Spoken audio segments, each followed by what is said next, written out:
1, 2, 3. Hello and welcome to Kayfabe Is Dead Podcast, episode 16. How are you guys doing today? I am not too bad myself. It's late. It's 12:31 a.m. as I first start this recording. Had a long day. Had a pretty long day. It was my 2-year anniversary with my girlfriend, so just getting back from all of that, and I have school in the morning, but today is my only opportunity to talk about what happened in these last 2 days, and let's just say things got shooken up. Is that too generic for you guys? Possibly, but due to the fact that it is late, I'm going to try to bust this out real quick, and plus, Monday Night Raw and Tuesday Night SmackDown didn't have much storyline development into it, which, I mean, to an extent is bad, but I'm not going to really knock it so far. It was too busy doing the Superstar Shakeup, so I do understand. But, yeah, I don't really have too much to talk about besides the moves themselves. So today I'm going to talk about Monday Night Raw, Tuesday Night SmackDown, SmackDown Live, whatever you want to call it, and who won the Superstar Shakeup. And I actually do want to cover something else, and it is something that is very hot in the air, and I want to start it off with it. And it is JBL, John Bradshaw Layfield. So if you were following the last few podcasts, I've been throwing little shots at JBL before a lot of people have, and before this Fire JBL hashtag got kind of, popular and whatnot. So as far as my opinion on JBL is, he's an absolutely douchebag. He's an absolute douchebag, and his job with the company is solidified, and he is never going to leave unless he wants to. And I think we got to be aware of that, as well as keep doing what we're doing, because maybe we could somehow get him kicked off of commentary. Maybe, you know what I mean? Like Jerry Lawler. He got kicked off of commentary because of, I think at the time he had a situation going. I think it was domestic abuse or something like that. But the case was still up in the air, and he got kicked off of commentary, but he didn't really get fired from WWE or left on bad terms, and none of the such. And I think that's what we have to do with JBL if we really want to make a difference. Keep doing the hashtag, keep making WWE, keep putting them in an awkward position and putting them in a corner. Keep booing them, keep booing him, and hopefully they get the gist of it. Chant whatever you want to chant at the shows towards him. It is what it is. He's so the backstory of it is so JBL was always known to be a bully. This is nothing new, from Blue Meanie to his Hall of Fame speech to Teddy Long. He's a dickhead. He's a douche. But the last case of JBL has been with Mauro Ranallo, who was a great commentator, and it's a shame because we probably never are going to see him again in a WWE arena, in any WWE state, and it's because, well, Mauro Ranallo suffered from bipolar disorder, and in the past has battled with depression. And it was pretty bad, as I read and whatnot. And Mauro Ranallo, him being the genuine guy that he is, he won a Announcer of the Year award on the Wrestling Observer, Dave Meltzer's newsletter. He won Announcer of the Year, and, he was happy about it, whatnot. And JBL decided to come at him and say, he came on him at a Bring It to the Table segment that I did not get to catch, because they removed it from the network and whatnot. But apparently he came at Mauro Ranallo. Mauro Ranallo felt some type of way about it, I guess, and he got caught in a little funk.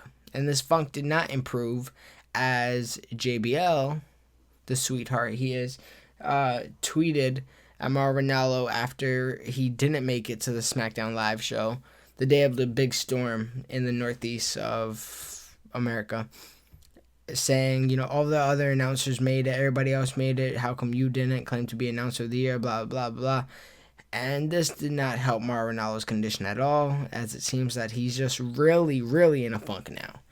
So, Mauro Ranallo, fuck JBL. I hope you do get better, and I hope we do see you back in WWE, but I don't think so. But if that's what it takes for you to be happy, you don't have to come back to WWE. We'll be fine. We don't need 17 announcers anyways. Just your mental state is obviously more important. So, my thoughts with you, and once again, fuck JBL. And that's how I want to start it off. But, not to leave it on that little depressing notion, or whatever you would call it. Let's start it off with Monday Night Raw. Boy, did I hear Superstar Shakeup every 5 seconds, but I digress.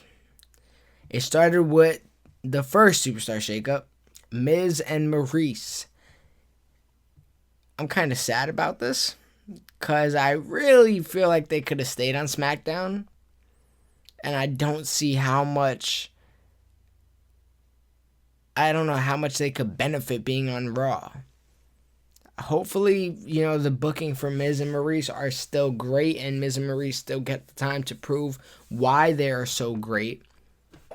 And I mean, everything is going to be in the future. Like, everything is, we can't see what is going to be as time stands today, but in the future, I do hope we could look back on this and say, hey, Miz added to the roster was a great addition, and I'm really glad, because I did want to see him with the champion, like the main champion, the WWE Championship on SmackDown, and I can't really see him with the Universal title, especially with the competition being Roman Reigns, Brock Lesnar, Braun Strowman. Nah, I don't think so. I don't know if that's gonna happen. This next guy, he mixed feelings. I haven't really cared about him at all in the past year, but hopefully Raw could change that. And maybe I think it was a good idea, and it was a good change of scenery for him, and that's Dean Ambrose. And he comes out and disrupts Miz and Maurice. And Miz and Maurice are dressed as Cena and Nikki Bella, of course. Their new gimmick, which is hilarious still. Hopefully they don't overdo it, but for now it is still hilarious. But Dean Ambrose, the lunatic, quote unquote, as he is, he falls for the gimmick. And he says, hey, congratulations, blah, blah. Just playing up on the fact he's a lunatic, but that lunatic means stupid. And then Miz takes off everything, and he's like, hey, I'm not John Cena, I'm the Miz, blah, blah, blah. And Dean Ambrose basically says, oh, in that case, DDT. So it looks like Miz and Ambrose are going to feud again. And I say again, but truthfully, I don't remember the first feud. I'm assuming Ambrose won, because Ambrose had the championship, but I do not remember the first feud at all. I don't know what happened. I'm so clueless at it. Like, I know it happened, but I have no idea what happened. So hopefully they could redo that and make me actually remember it. Because do you guys remember the Ambrose and Miz feud? And was there a significant moment that happened that I completely forgot about? Or I don't know. You let me know down below. Next up, we had Sami Zayn confronting Angle. And Angle said that SmackDown has a lot of interest. But, Angle said he loves Sami Zayn, his spot. As long as, with as much power as he can, Sami Zayn's going to stay. We also had a match, New Day vs. Revival. We had Kofi Kingston, who was injured. He didn't show up. We had Xavier Woods and Big E versus Dash and Dawson. And Revival looking strong once again, getting the W in a solid match for them. Revival came out in some funny t-shirts. One had R.I.P. to the ice cream truck, and I broke Kofi's ankle. Kofi, I always call him Coffee. Kofi's ankle. So they're already getting some nice heel heat. They hit the Shatter Machine with Xavier Woods coming off the top rope beautifully. And what can I say? Revival looking good. Now that I'm going to spoil it right here, New Day's on SmackDown. We don't get to see New Day get their comeuppance. You know what I mean.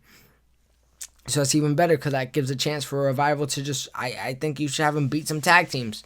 You should have them really beat some tag teams and show why they're badasses. So this is a very good moment for them. Very good opportunity. Kurt Hawkins was the next Superstar Shakeup. Not the only thing that shook up as his face did when Big Show came out and punched him, but that's my take on that. Austin Aries versus T.J. Perkins happened. It was a pretty solid cruiserweight match. A distraction from Neville led to a small package from T.J. Perkins, and T.J. Perkins turned heel. He committed the heel turn, which he probably should have done months ago, but it's looking like he listened to what Neville told him in the backstage, which I didn't mention, but he did turn to the backstage and talk to him. So, interesting to see TJ Perkins go heel because I don't think the fans will accept him at all. I did hear he had a great match against, who was it? It was just on 205 Live. It's falling flat for me right now, but I heard he did have a great match there, so I do gotta check it out. I was watching the episode I missed with the Fatal 4-Way with Aries winning again. I did miss that. I was trying to rewatch it, but I kept getting busy with schoolwork or some other stuff. But yeah, 205 Live, still not tuning in. I don't think it's. I have enough wrestling to deal with, so 205 Live is just like an extra priority, and I think I'll watch it when it's summertime. But as far as school goes, I got classes the next day. That's not happening. Not doing 205 Live, unless I hear something really good about it, which I did hear something good about the Fatal 4-Way and the last T.J. Perkins match. He faced Jack Gallagher. It just hit me now. So, I love Jack Gallagher. I will have to check that match out for sure. The next segment we had was Seth Rollins. And he came out to cut a promo saying his body was in pain, but his heart was at peace. And he said he's ready to move on, stay on Raw, and finish what he started. He could have took the easy way out and want to go to SmackDown to, just start fresh and start new. But, it's also because Stephanie McMahon is running Raw as soon as she comes back. And he knows, he might end up being tortured and run through a whole bunch of obstacles, but he's ready to face them, he basically said. And Kurt Angle comes out promising his spot. And as soon as that segment is over with, Samoa Joe comes out and attacks Seth Rollins, looking like their feud will continue, of course. Kurt Angle tried to break it up. It was not working for him. I was dying. Kurt Angle, Samoa Joe, and Seth Rollins in the ring. That sounds like an amazing triple threat match. I was dying for Kurt Angle to just bust out one Olympic Slam. God, I was waiting for it. I need to see one more ankle lock. I need to see one more series of German suplex from him. Some chain wrestling. His feud with Chris Benoit is one of my favorites of all time. I know the whole Chris Benoit thing, and every time people mention him, it kind of leaves everybody in odd, at an odd stance. But undeniably, that feud with Chris Benoit was amazing. The ladder match for the gold medals. I'm pretty sure they had. I think it was they had an Iron Man match for sure. They had a whole bunch of stipulations, and I remember I was going back and I was rewatching the year. It probably was 2004 in this case, or whatever the year was, 2003, and I was rewatching all the matches from back then, and all the pay-per-views at least, all the pay-per-view matches. And when I was running through those series of matches with Kurt Angle and Chris Benoit, it was just made me remember why I loved wrestling. And it was truly some amazing feud. Definitely go back and watch those matches if you guys could. With the pleasure of having the network, everything is a lot easier. So we have no excuse not to watch it. Kurt Angle, I need him back in the ring. It's such a tease just seeing him be a GM and nothing more. We also had a match with Nia Jax and Charlotte. Nia broke out of a natural selection. There was a moonsault. But at the end of the day, a Samoan drop took Charlotte out. Charlotte looking very weak. But I guess this all happened for a reason. We had Finn Balor versus Jinder Mahal. I do not want to talk about this match. Jinder Mahal injured Finn Balor, gave him a concussion. Those are the highlights of the match. Fuck Jinder Mahal. Finn Balor is being wasted with a match with him, but whatever, it is what it is. You got to give him some time too, I guess. Excuse me, guys. You know the yawns kick in at this moment of time. But yeah, giving him time to Jinder Mahal. That's who I meant. It was whatever match. Jinder Mahal's an okay worker. Finn Balor is obviously more than exceptional. The highlight of the match was that, well, not the highlight, but the low light, I guess, in this case, was the fact that Finn Balor got injured, got a concussion, don't know how long he's out for. WWE has yet to even confirm the injury, but it looks like it's being reported everywhere elsewhere. So let's hope for the best for Finn Balor, because I would hate to see his career be hindered by injuries just like all these other superstars. So Finn Balor, I'm pulling for you. I hope it's nothing serious. He looked a little dazed getting up, but hope it's nothing serious. But a Superstar Shakeup happened as soon as Finn Balor won, and Bray Wyatt popped on the big screen, and he gave a promo that sounded like Bray Wyatt and said something about 3 weeks, I guess, because he still wants his championship match for the title, but he's on Raw. Why is Bray Wyatt on Raw? I feel like that brand can't really benefit him at all. Why is he trying to start a feud when he's already in a feud with the world champion? That's poor. That's piss poor. I would have much rather him either go out there and cut a soul promo, pop up on the screen, cut a promo, or just, I don't know, be showing up in one of the promo packages. Anything but this.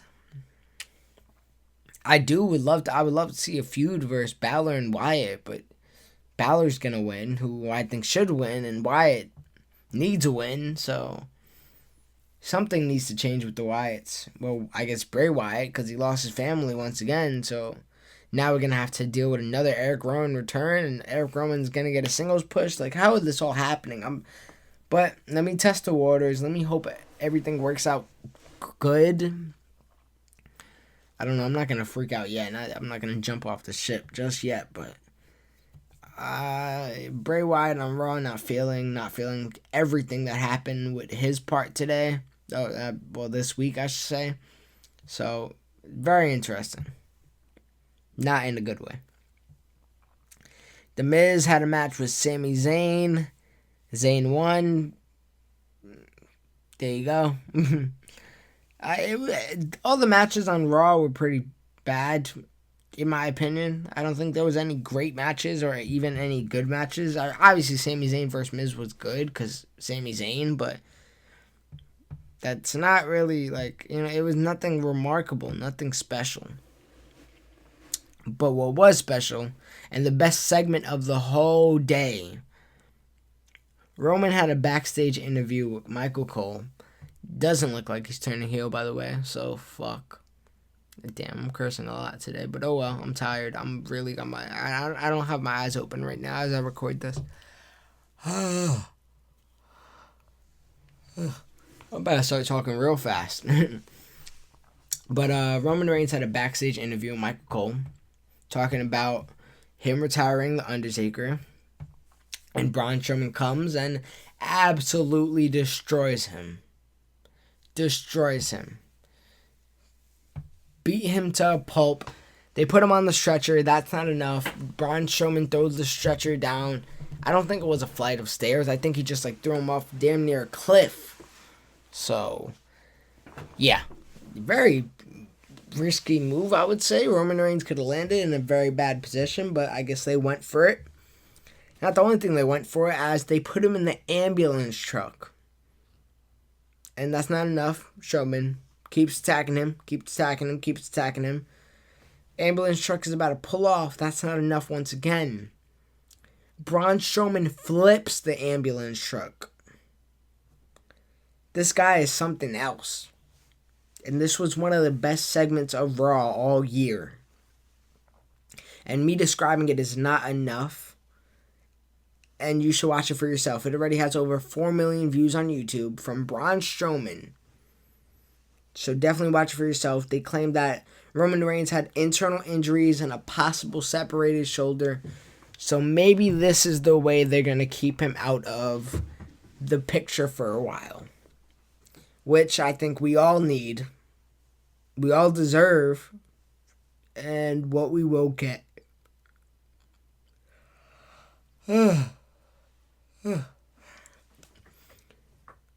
So overall, I thought the segment was great. I thought it was beautiful. What wasn't beautiful was the match after, the Gallows, Anderson, and Shining Stars versus Cesaro and Sheamus and the Hardys. Nope. The highlights of the match, Twist of Fate and a Swanton Bomb, and then the two tag teams shook hands, and that's really it. That's the highlights, and that's all. We had a Dana Brooke and Emma segment where Dana Brooke was reading a book called How to Be Your Own Protege. Emma came and basically said, hey, well, come with me. You're back on my side. Come now. But that wasn't enough, as Dana Brooke was saying that she didn't need her. She doesn't need anybody. She's on her own, and that's how she's going to be. So it's looking like a Dana Brooke and Emma segment. Emma feud will happen. Which I like, actually. I like the feud itself. I like Emma being installed into a feud in general. You know what I mean? We need to keep her busy with something. And not only that,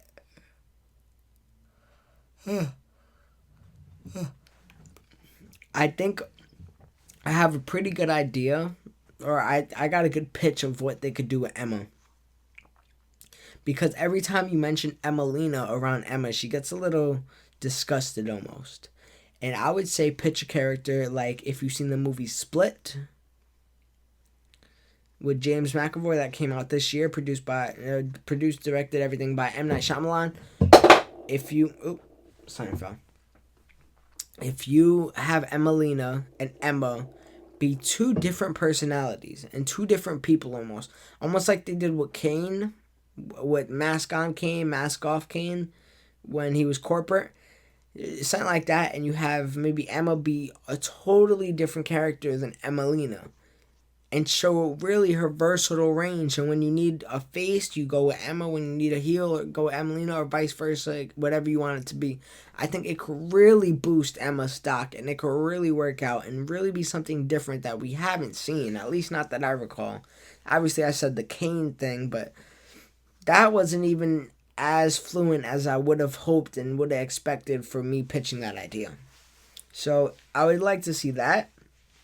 It's never going to happen, I don't think, but I think it's a cool idea and I think it should happen. Sasha Banks introduces Bayley, and then she asks for her title shot, and another Superstar Shakeup happened as Alexa Bliss comes out. Alexa Bliss is not enough as Mickie James then comes out. Then gets ran over by Nia Jax, and it's looking like the women's division is up and running for Raw, and it's beautiful. And I think that all these new talent is going to give refreshing matchups that we should be excited for. Sasha Banks versus Mickie James, Bayley versus Mickie James, Alexa Bliss versus Sasha. These are all pretty good matches here, and I'm excited for all of them. Not to mention, we're going to get that Sasha Banks versus Bayley feud hopefully very soon. It's looking like it's getting closer and closer every day. Every episode, at least, I should say. Sasha Banks also gets pushed into Nia Jax. I have that written down. I don't know why that's so notable, but it was a good woman segment. The yawns are coming in, but I don't want to go too much longer. I'm probably just going to cover SmackDown. Obviously, I'm going to cover SmackDown, and that's it for me.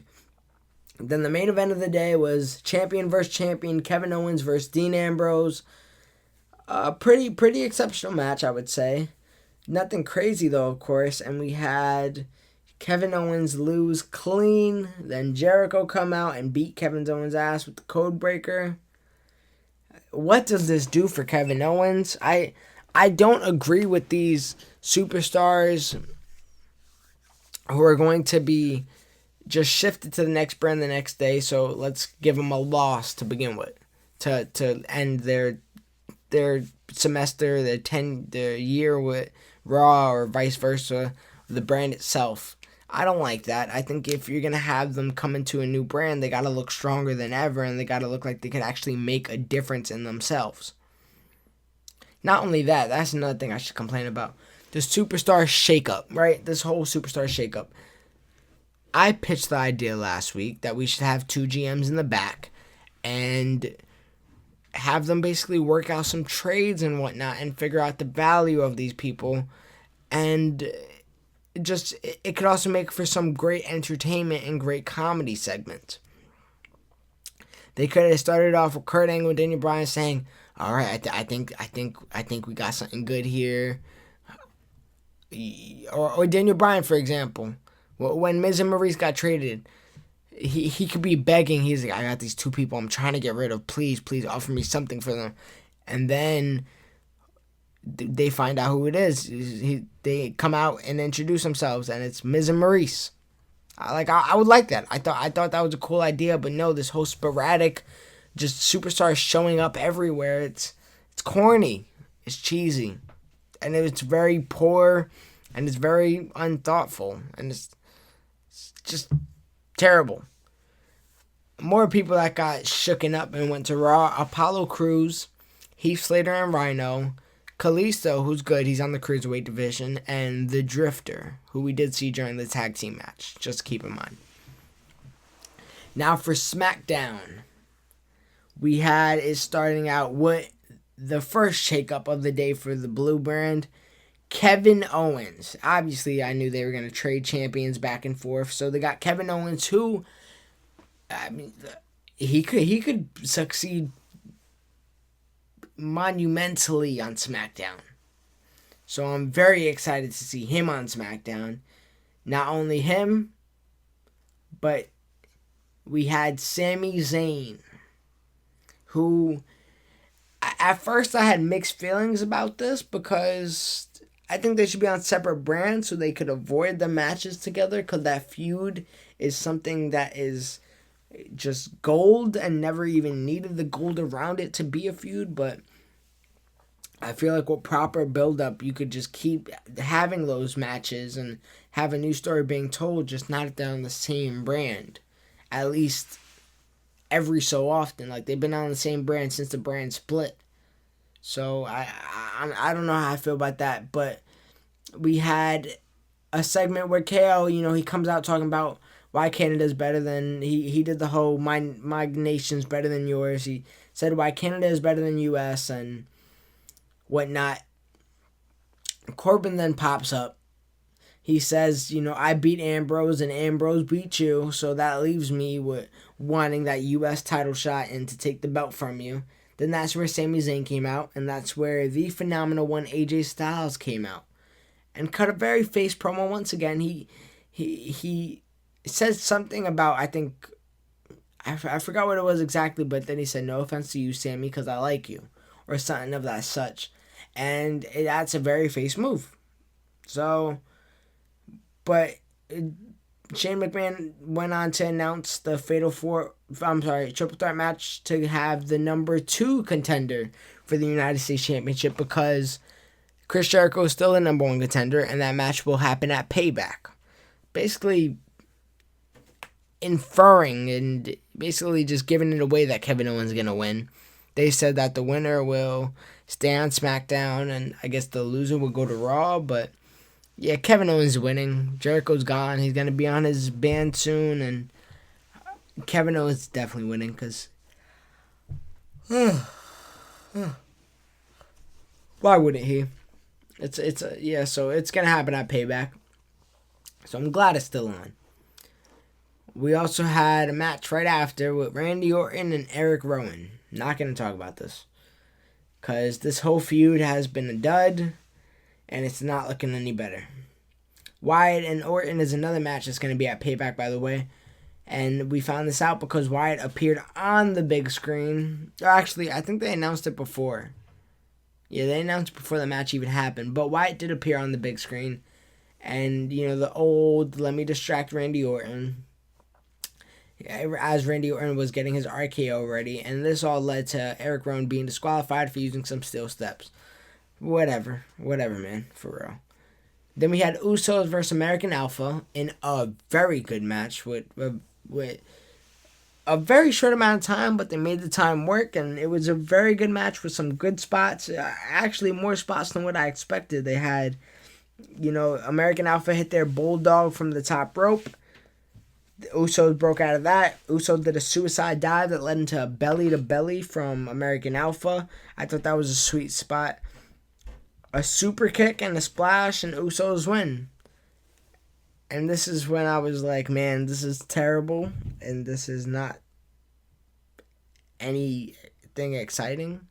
And it was the Shining Stars appeared. Great. But they did refer to them as Primo and Epico, so hopefully that whole Shining Stars gimmick is a no-go, and we're done with that. Like, one could hope, right?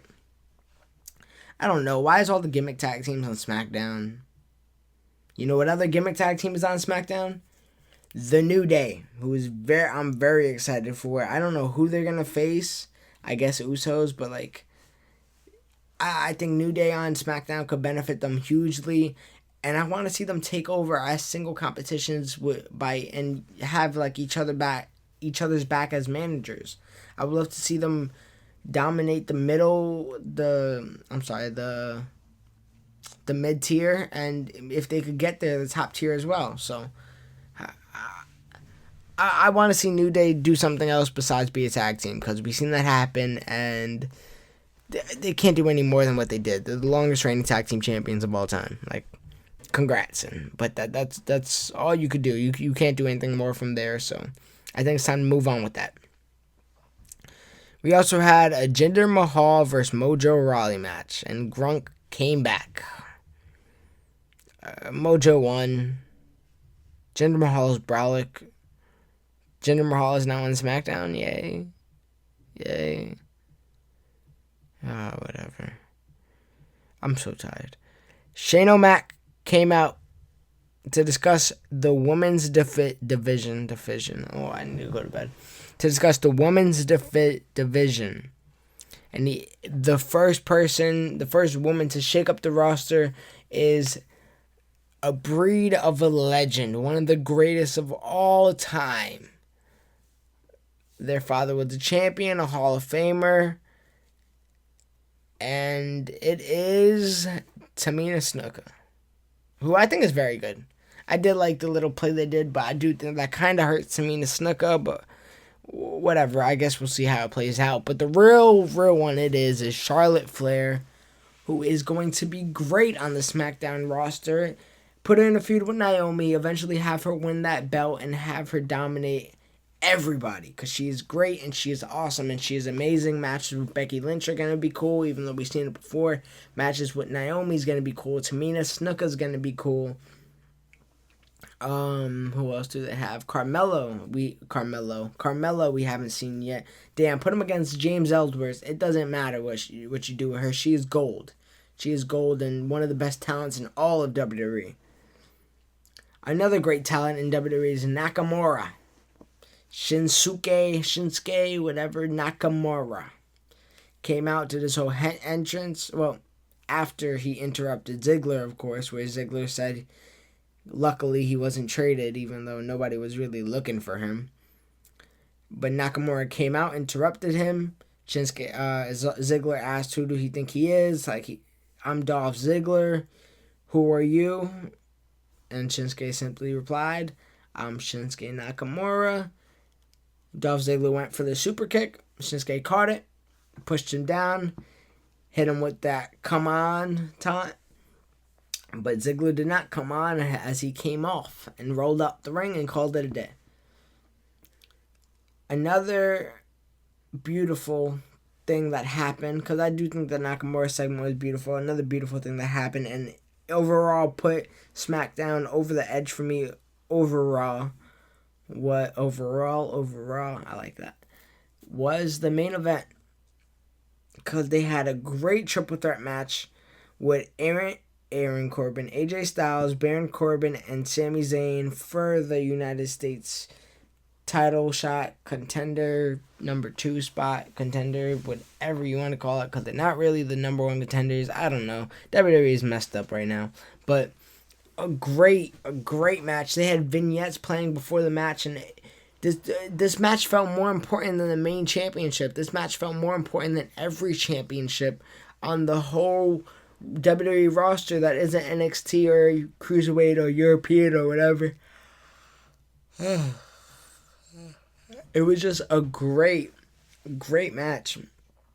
And it's really had some importance to it, which is always lovely, of course. And SmackDown having the U.S. belt, SmackDown having any belt, SmackDown having Kevin Owens is going to skyrocket them, and I can't wait to see what's going to happen. I also can't wait to see what happens because AJ Styles is going to face Kevin Owens for that U.S. title. And it was some of the highlights I have during the match was a springboard 450, a deep 6, so a crazy Blue Thunder bomb. Everybody got their spots beautifully, like they had a corner spot in the very last minute of the match. Then Sami Zayn haluva kicked Baron Corbin off of the ringside to then run into a phenomenal forearm. And there you go, you have your man AJ Styles facing off against Kevin Owens come, I guess, the next SmackDown pay-per-view. And I am excited.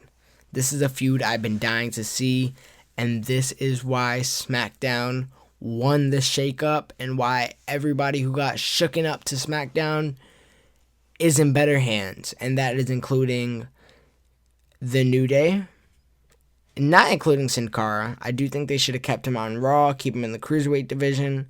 You could have had a feud with him and Kalisto. You could have had them team up and be a part of the tag team division, or you could have kept Sin Cara over on SmackDown, have kept Kalisto on SmackDown, have Sin Cara join, and therefore form Lucha Dragons on SmackDown. You could have done that. But one of the best pickups of the Superstar Shakeup is Rusev. Rusev Machka. Rusev something, I don't know what else he says. But he's on SmackDown. He's obviously injured right now. And Lana is coming. But is she coming with him? I don't know. She got her own little vignette, her own little promo package. So it's going to be interesting to see if she comes with him as well. But overall, SmackDown won. Surprisingly, I don't think so, but I think SmackDown is better left off, and I'm not being no SmackDown rider, but I just think that SmackDown got the better pickups. Miz and Maurice is good. I like Miz and Maurice. I don't really care for Dean Ambrose.